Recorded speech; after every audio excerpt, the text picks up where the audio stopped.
Edie knit me a new pair of gloves every year, just in time to replace the old ones. Louis died a week before we left, but Edie had already started to memorialize him.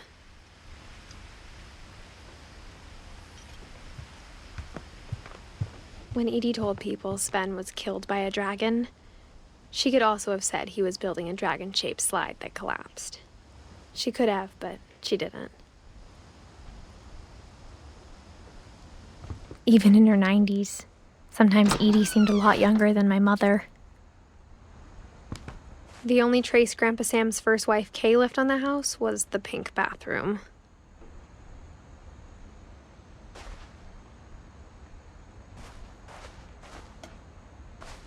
It was a pretty big trace.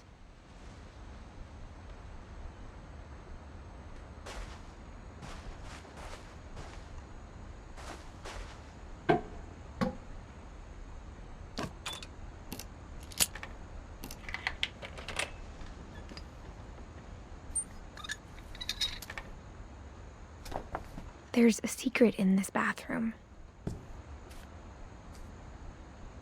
It's in the last place you would look.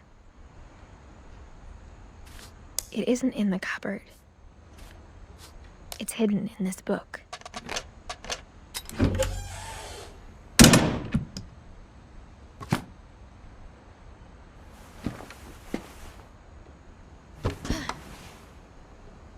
Sven gave Sam an old camera he'd refurbished. He never put it down.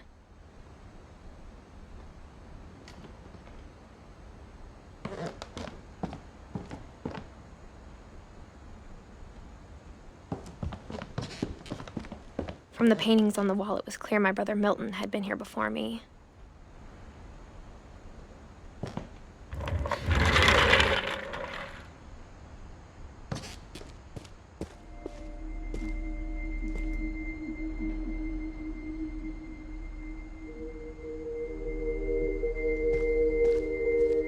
I knew Grandpa Sam had a twin, and that he never talked about him.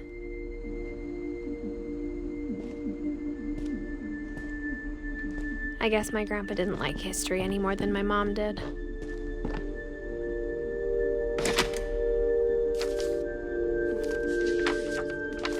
How I Want to Remember My Brother by Sam Finch. The thing I remember is that when he made up his mind, that was it.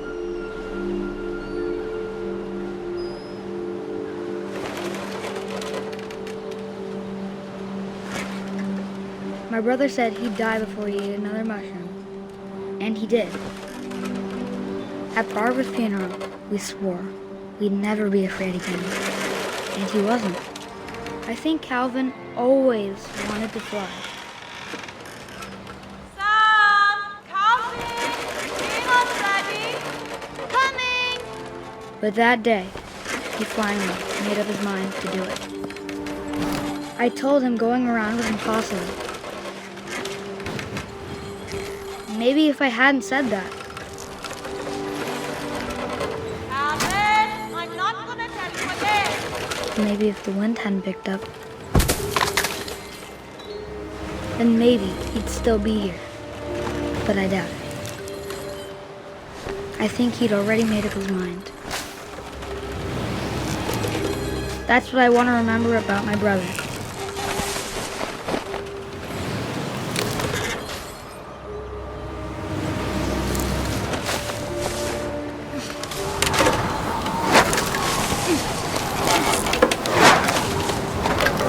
The day he made up his mind to fly, and he did.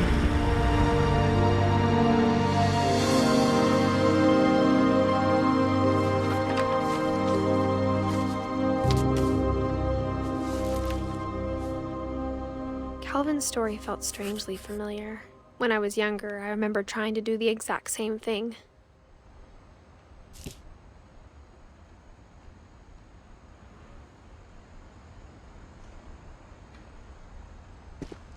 After the funeral, Edie roped off Calvin's half of the room. Mom said Grandpa Sam enlisted at 18 and never set foot in the room again.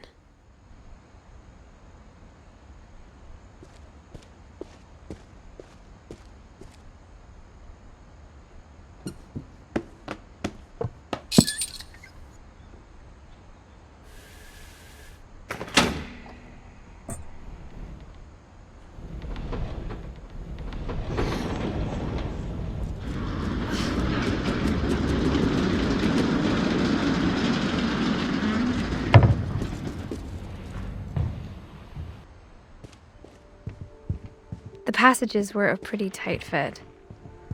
They'd obviously been built for smaller hands and bellies.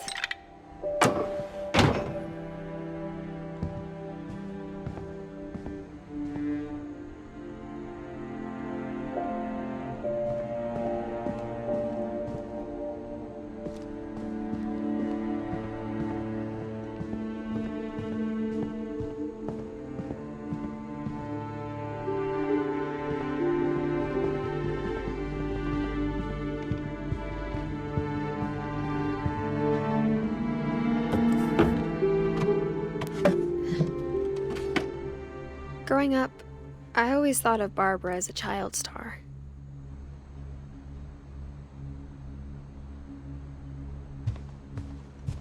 I never thought about how hard it must have been for her afterwards.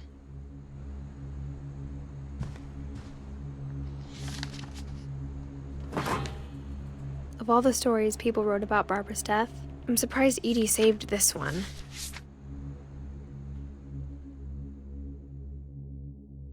Old Jack here with another ghastly tale inspired by America's most unfortunate family. I'm calling it The Surprise Ending of Barbara Finch.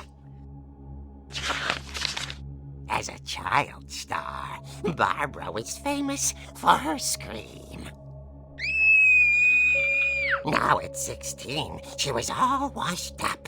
A has-been. But in a lucky break, she'd been asked to perform her signature scream at a local convention for monster movie fans. It was just the boost her career needed. Unfortunately, her scream hadn't aged well. Getting better. I think you just need the right motivation. Her biggest fan and current boyfriend, Rick, was about to demonstrate when... Now that was a great scream. It was Barbara's father, Sven. He'd slipped into a table saw and had to be rushed to the emergency room. So Barbara got stuck babysitting her youngest brother, Walter. Her convention comeback was cancelled. Okay, I'm hearing frustration, but I'm not hearing terror.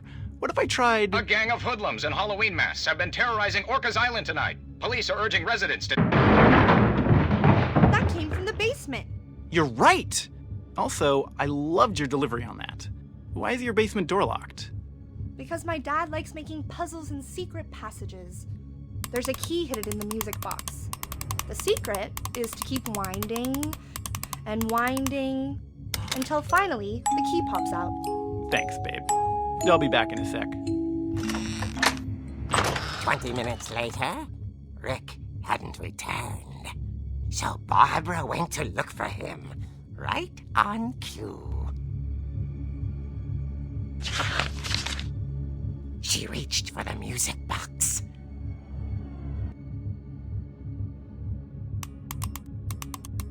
And as she wound the key, she listened for Rick, but the house was silent.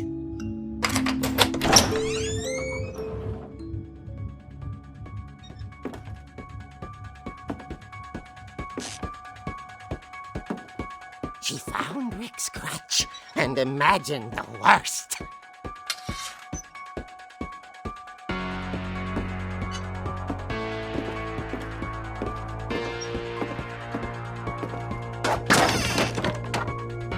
The gang's leader is the infamous Hookman killer, Dr. Carl Hamill, who impaled and then ate his family 10 years ago tonight.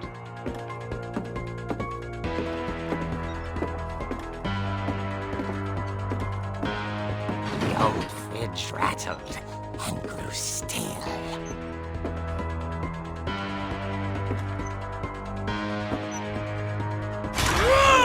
Oh dear! Oh! Rick? Barb, relax. I was just trying to scare you to help you find your scream. Well, I'm not scared, Rick. I'm furious. Then act furious.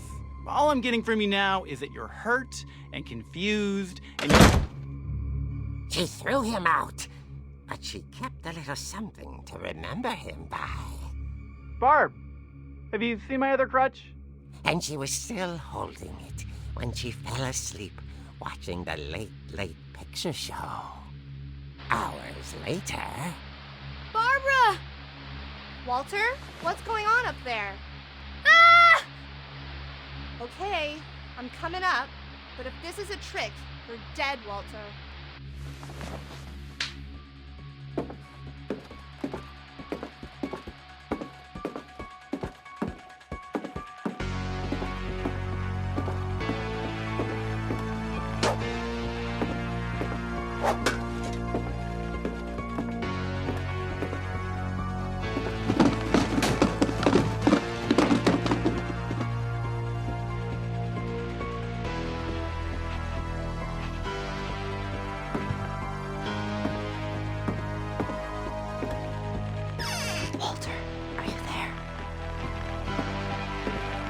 Walter had vanished, but his bedside radio was still on.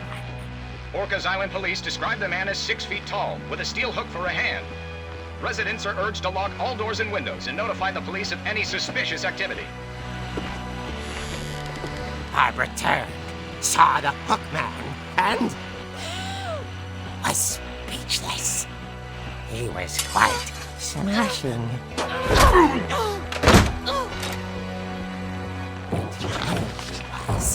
He couldn't get enough of Barbara. Okay, Barbara, there's gotta be another way out of here. That night, she played her part beautifully.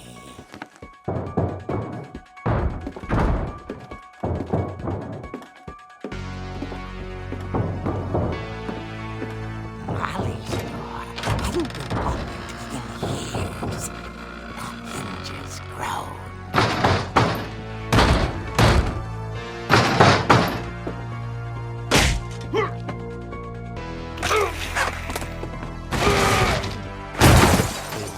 Moving, but she sensed the story might not be over yet.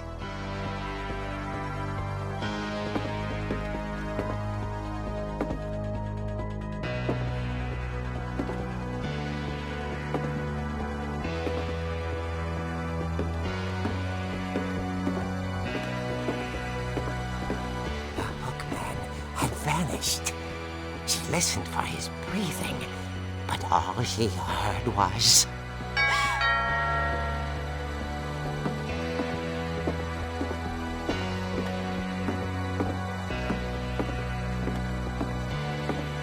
At the door, she heard whispering. It was coming from inside the house.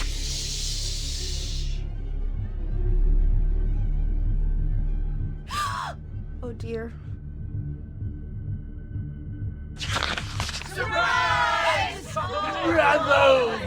You were wonderful! The monsters had come to surprise her. For Barbara, it was a dream come true. Then she saw what kind of monsters they were, and she realized what was about to happen. She was going to be famous.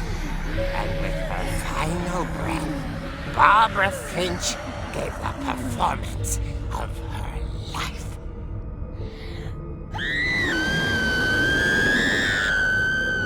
I wasn't there myself, but I hear Barbara was magnificent. Poor girl. She had a taste for stardom. But unfortunately, so did her fans. Of course, the police blamed it all on poor Rick, who disappeared the same night. And little Walter, hiding under his bed the whole time. He took it all pretty hard, but that's another story. As for Barbara, tucked inside the music box is all they ever found of her. Her ear. Now that's what I call a real eerie tale.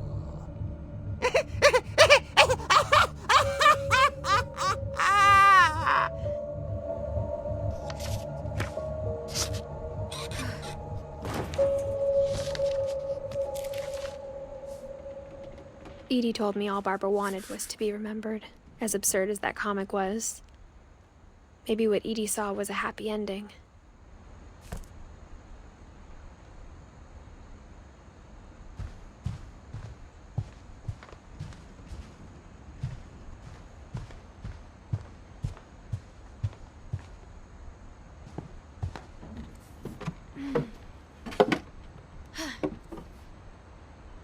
I guess now I know why Mom didn't like me playing with the music box.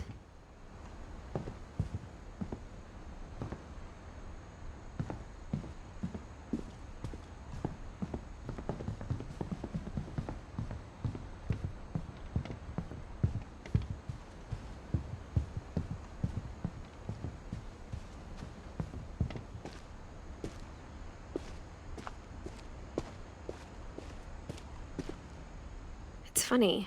All those times I played with the music box and never found the basement key.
I wonder if that comic was right about there being a key inside the music box near the basement.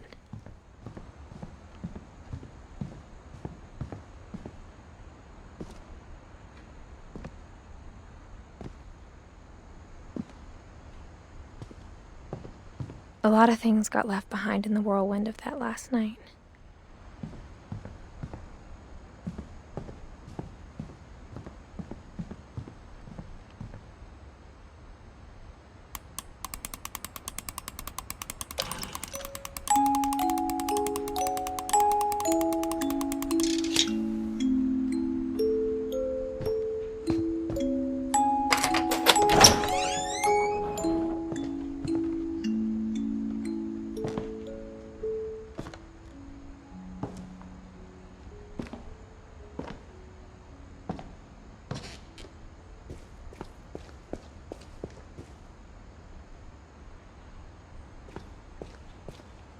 Mom said the basement was off limits, unless I wanted another tetanus shot.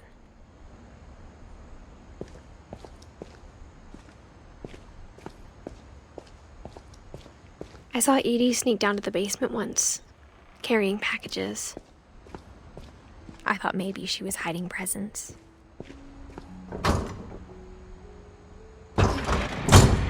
It turned out she was hiding a lot more than that.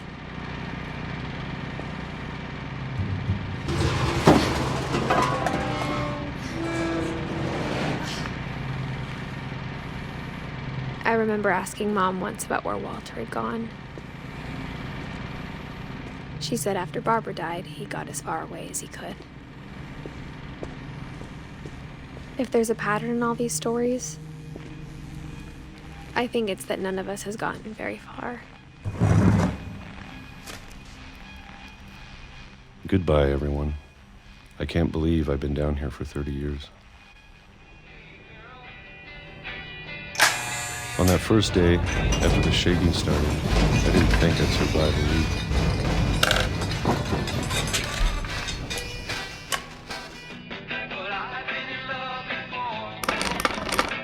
But after a few days, I settled into a routine.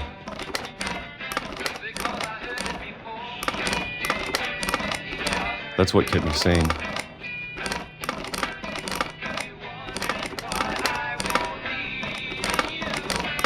Having a schedule, living for today. I always expected to be dead tomorrow. But if you wait long enough, you get used to anything.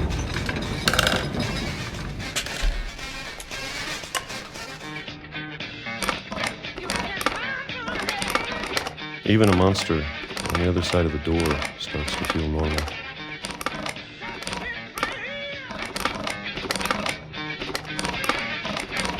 Almost friendly.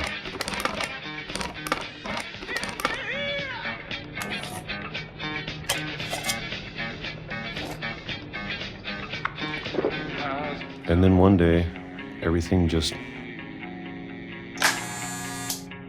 stopped. Whatever that thing was, it was gone. Maybe it got tired of waiting. Or maybe I just got tired of being afraid.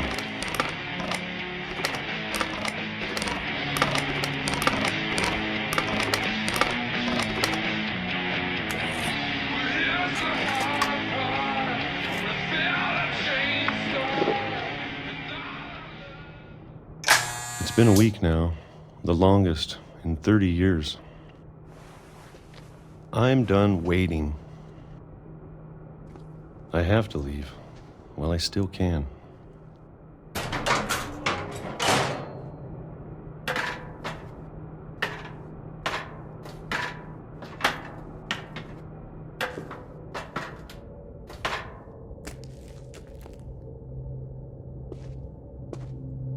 I know it's out there somewhere. Whatever killed Barbara and Molly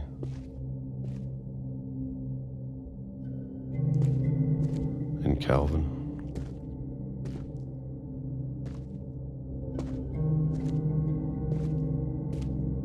Maybe this is all a mistake. But I need to stop living the same day, even if it kills me.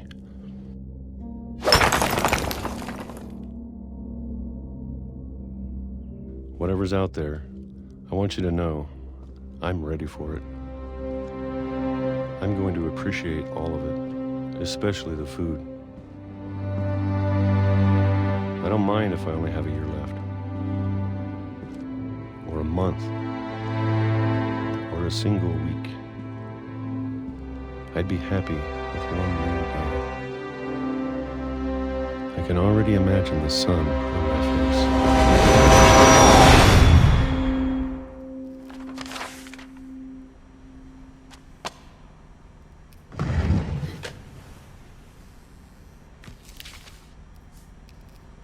Walter died when I was 6. I can't believe my mom never told me he was down here. I'm sure my mom was trying to protect me.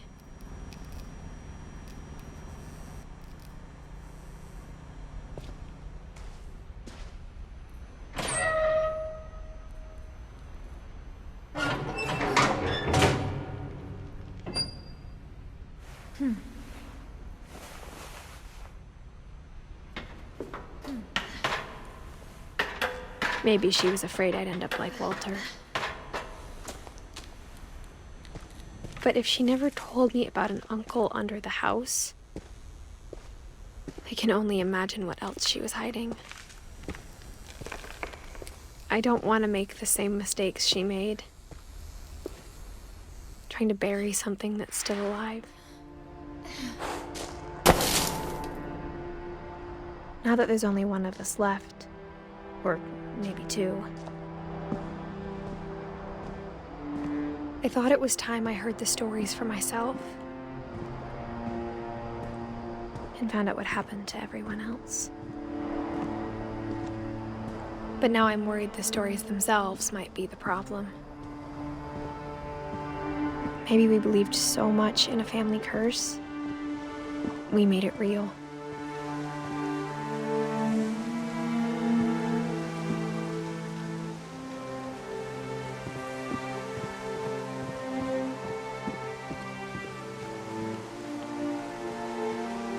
I don't know if I should even be writing this.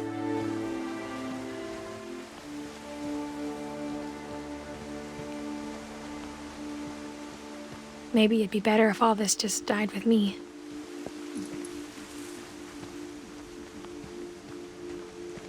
But I thought you should know about your family.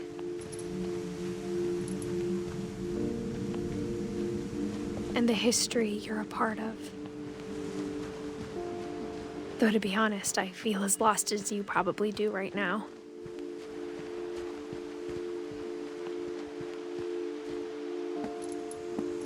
I think the people in these stories believed them, for what that's worth.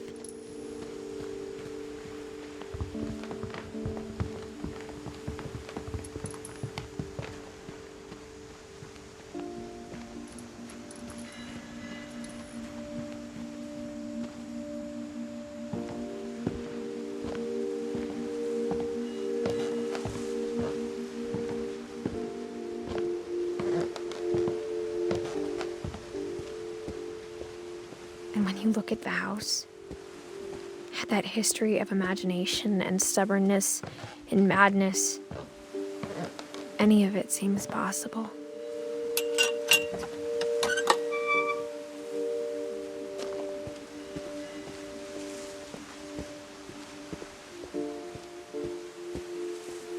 I think we've been surrounded by death for so long, we've just gotten used to it. What kind of family finishes building a cemetery before starting the house?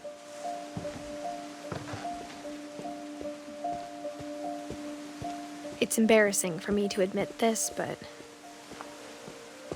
the pet cemetery made me more uncomfortable than the human one. 3 of the gerbils are mine, and 2 had been my fault. Sven built the house, but it was Edie who designed the cemetery.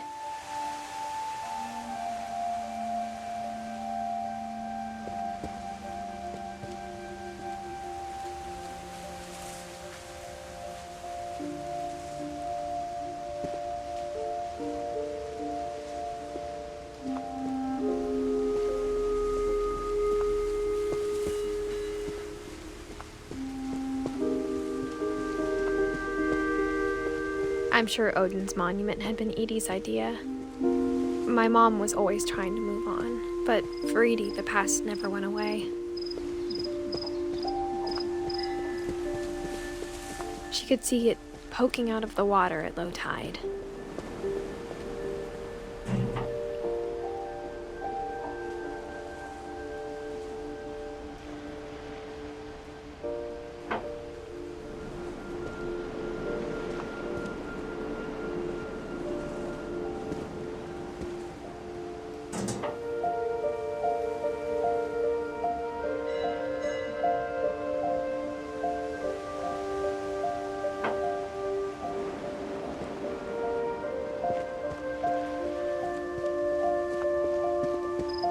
Edie's side was always easier for me to understand. But the older I get, the more I can see where my mom was coming from.